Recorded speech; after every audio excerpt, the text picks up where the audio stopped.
Pope Francis also says that it is a moral obligation to take the coronavirus vaccine. In a sit-down interview on Italian television yesterday, the Holy Father said those who do not receive the vaccine are playing with their own lives and the lives of others. Joining us now with more details is EWTN News Rome Correspondent Colm Flynn. Colm, good to see you. So what more did Pope Francis say about receiving the vaccine?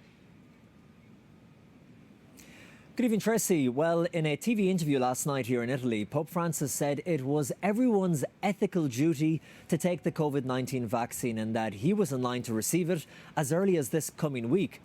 In the interview, Pope Francis said it was an ethical choice because you're gambling with your own health, with your life, but also you're gambling with the lives of others.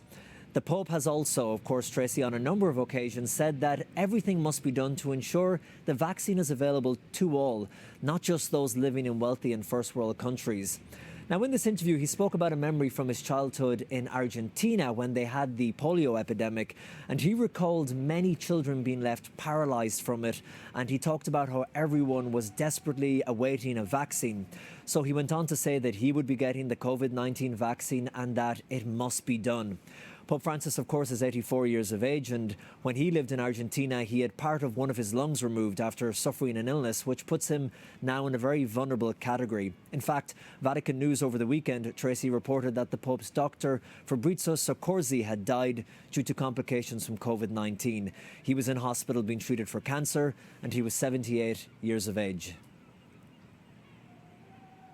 I also understand Pope Francis mentioned the political unrest that we're experiencing here in the United States. What exactly did he say about that? Well, Tracy, when he was asked about the protesters who stormed Capitol Hill, Pope Francis said that he was astonished. He said that these people took a path against the community, against democracy, and against the common good. He also condemned the violence in his Sunday address after the Angelus, saying, "I reiterate that violence is always self-destructive. Nothing is gained by violence and so much is lost." And in his TV interview, he said he was glad what happened was exposed. Quote, "I thank God this broke out and we can all see it well because this can be remedied, right?" End quote.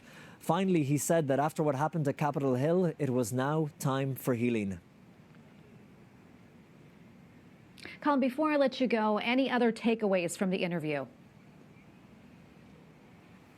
Yes, Tracy, he talked about abortion and said that this wasn't just a religious issue, but this was a human issue. In the interview, he said the problem was pre-religious. It is a problem of human ethics. He urged people to ask themselves this question: is it right to delete a human life to solve a problem? Any problem?